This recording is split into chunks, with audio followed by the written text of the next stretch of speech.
Աստվածաշնչում, եթե ուզում ես ապրել, քայլել, շնչել, Աստվածաշունչ Մատյանը պարզ ասում է. քանզի ինքը կուտա ամենուն, կյանք, շունչ և ամեն բան, վանզյանով կապրինք, կշարժվինք և կանք։ Գրված է Գործարակելոց 17 գլուխ 25 և 27 խոսքերը, 17,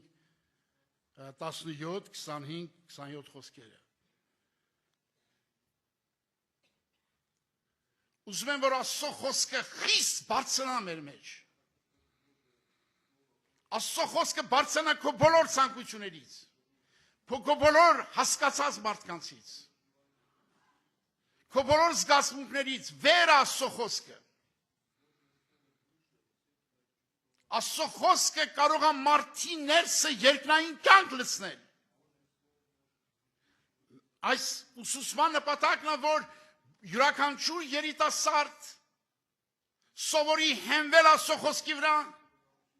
ինչպես Հոբը այդ դառը տառապանքների մեջ վստահեց կենդանի Աստծո խոսքին, չվստահեց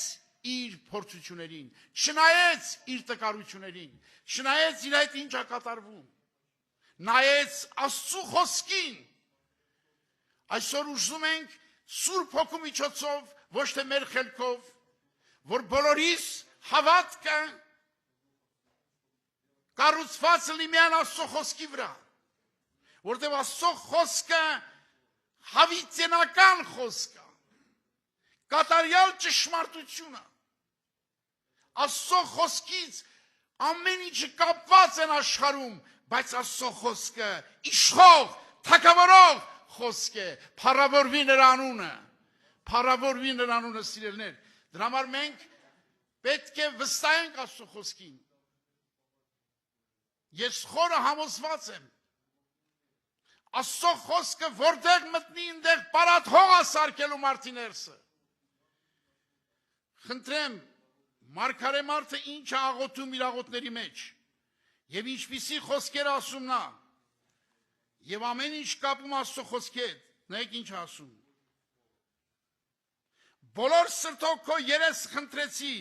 ողորմ է ինձ քո խոսքիդ համեմատ։ 119 Սաղմոսի 58 խոսքը։ Բոլոր սրտով քո երեսը խնդրեցի, ողորմ է ինձ քո խոսքի համեմատ։ 76 խոսքը նույն գլխի 119-ի։ Հիմա թող քո ողորմությունն ինձ մխիթարություն լա, քո ծառայի տված խոսքի համեմատ, փառավորվի նրա անունը։ Աստված գործում է, խոսում է, անում է իր խոսքով։ Իր խոսքով աղոթեցիր, իր խոսքով կանչեցիր, կխոսի քեզ հետ։ Մի ուրիշ խոսք էլ կարդամ։ Բարություն է քո ծառայիդ, ով Տեր, քո խոսքիդ համեմատ։ 65 խոսքն է, 65 խոսքը։